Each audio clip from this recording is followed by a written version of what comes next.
Xin chào 500 anh em, chào mừng anh em đã quay trở lại với Anime Wiki. Sau khi khế ước thành công với Libe, Asta đã có bước đột phá sức mạnh đầu tiên trong khóa huấn luyện với Notch. Chỉ còn chưa đến 2 ngày nữa, trận đại chiến ở Space sẽ diễn ra. Song song với đề tài nóng hổi về trận combat lịch sử ấy, thì sau khi kết thúc ải này, nhóm Asta sẽ làm gì tiếp theo cũng khiến nhiều fan hâm mộ thắc mắc. Từ đầu đến giờ, Black Clover chỉ xoay quanh 4 vương quốc, lớn lên ở Clover, luyện tập sức mạnh ở Hearth và khô máu ở Space. Vậy não cơ sẽ phiêu lưu đến nơi nào tiếp theo? Dẫu biết là mọi thứ nằm trong tay tác giả, tuy nhiên tại sao không cùng nhau bàn luận về những điều có thể xảy ra trong trận chiến ở Space và nó sẽ kết thúc như thế nào? Ok, trong video này hãy cùng nhau khám phá về điều đó nhé anh em.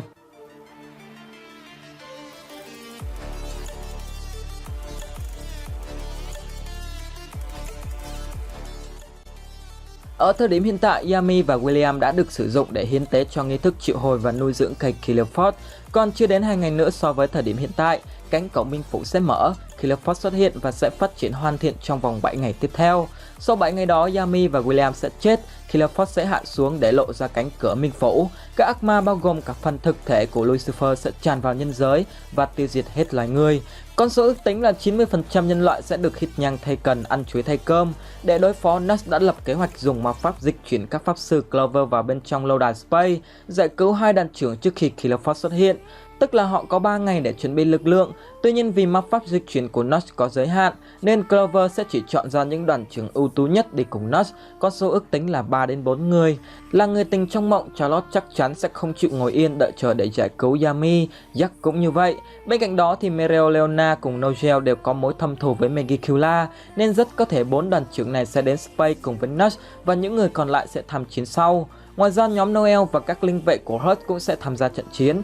Tức là ngoài bộ ba ánh sáng Asta, Juno và Noel, thì Notch cùng với các thành viên của Hắc Bộc Ngưu, 3 đến 4 đoàn trưởng và nhóm 5 linh vệ cũng sẽ tham gia trận chiến lần này. Ở phía bên kia chiến tuyến, Hắc Tam chắc chắn sẽ huy động toàn bộ lực lượng tông đồ hắc ám để canh giữ Yami và William. Trong quá khứ, hầu hết các trận đấu của Black Clover đều được xây dựng thiên về solo 1-1, thế nên kịch bản dễ xảy ra nhất là Ngũ Linh cùng với các thành viên Hắc Bộc Ngưu sẽ chiến đấu với tông đồ Space, trong khi đó nhóm Asta cùng với Notch sẽ đối đầu với Hắc Tam và giải cứu Yami. Tuy nhiên để tăng thêm phần thú vị, tớ nghĩ rằng Tabata sẽ để Killer Force được triệu hồi thành công và các đoàn trưởng sẽ chiến đấu với những ác ma bên trong các tầng, qua đó thể hiện sức mạnh của họ sau time skip. Để giải quyết các nút thắt trong quá khứ, chắc chắn Dante, Vanica và Zenon sẽ có trận chiến tay đôi ác liệt với lần lượt Asta, Noel và Juno. Với dàn nhân vật có haki sắc màu con cưng ấy, thì dù có màu tóc gì đi nữa, Hắc Tam chắc chắn sẽ đi bán muối. William và Yami sẽ được cứu, nhưng điều đó khiến cốt truyện có phần khá đơn giản. Vì thế rất có thể Hắc Tam sẽ tìm ra cách nào đó để hoàn thiện Killer Force, qua đó mang đến những ác ma khác đến thế giới con người. Nếu Dante bị hạ gục, thần tức Lucifer sẽ trở về minh phủ. Hắn từng nói có thể tùy ý điều khiển và khống chế các ác ma cấp thấp, qua đó mang cơ thể gốc đến thế giới con người và hủy diệt tất cả. Vì thế cho dù Hắc Tam có bị tiêu diệt hay Killer Force có bị đốn ngã, thì mối đe dọa của Lucifer vẫn còn đó. Thế nên tớ nghĩ rằng bằng cách nào đó Asta và Libe sẽ đến được minh phủ để tìm và tiêu diệt hoàn toàn Lucifer. Cũng nên nhớ rằng mục đích của Libe ban đầu đó là tiêu diệt hết ác ma trên cõi đời này. Minh phủ là nơi lý tưởng nhất để làm điều đó.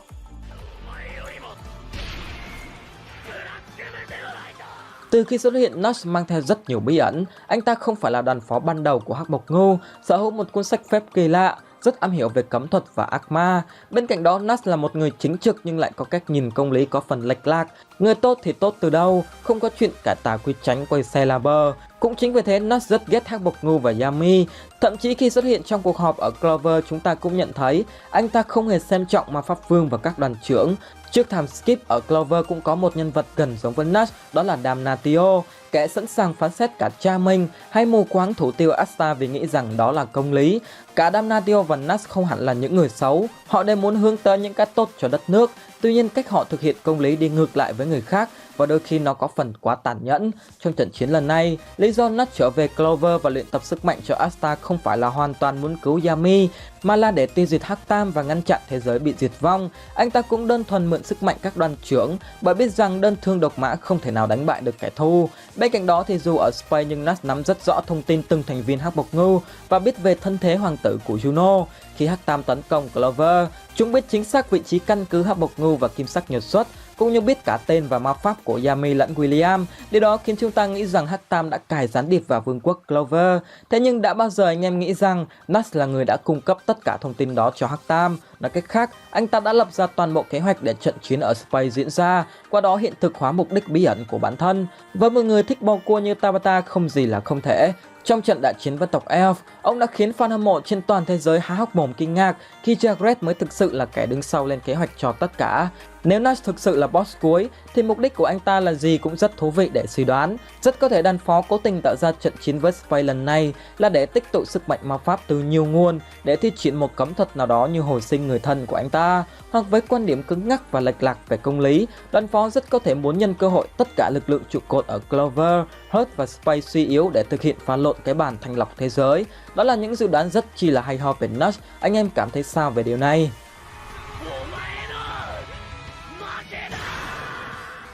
Cho đến thời điểm này của Black Clover, 1200 năm là mốc thời gian lâu nhất được biết đến. Đó là thời điểm nữ hoàng đầu tiên của Hurt thực hiện khế ước với Thủy Tinh Linh. Trong khi đó ở Clover, phần lịch sử này chưa bao giờ được nhắc đến. Trong thư viện Google được truyền lại qua các thế hệ nữ hoàng, chúng ta từng thấy Lolo Pachica nhắc đến ghi chép về cây Killerford và thiệt hại khủng khiếp của nó nếu hoàn thành chu kỳ phát triển.